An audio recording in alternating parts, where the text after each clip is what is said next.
Una po walang kuwan.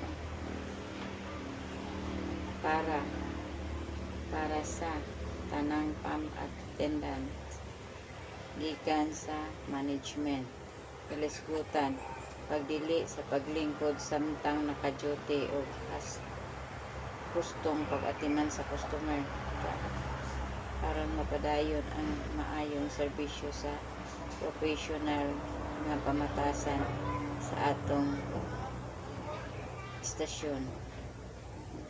Ang tanang pump attendant gipahinumduman sa mosunod nga lagda balaod sa istasyon. Ang tanang pump attendant kinahanglan magabad ug moatiman dayon sa customer sa ilang pag-abot sa istasyon. Dili tugtan ang paglingkod o pagbulat nga ang customer pa ang muduol aron magpatubig. Responsibilidad sa matag pump attendant ang moadto dayon sa customer sa ilang pag-abot, moabi-abi ug motabang sa customer sa nga tinahuron nga paagi, magpabiling alerto ug naa sa ilang gitudlong pwesto samtang naka-duty. Dili maglingkod sa bangko o bisan asa sulod sa istasyon samtang naka-duty.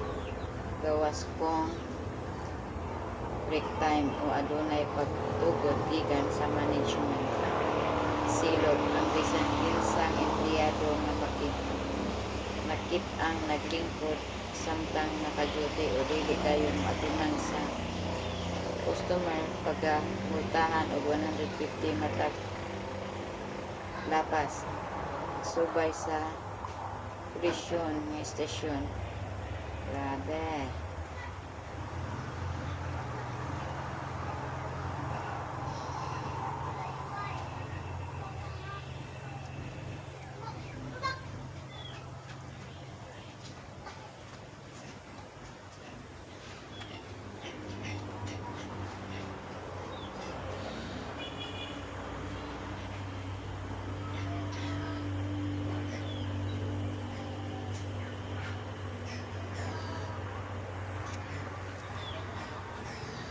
Sakto.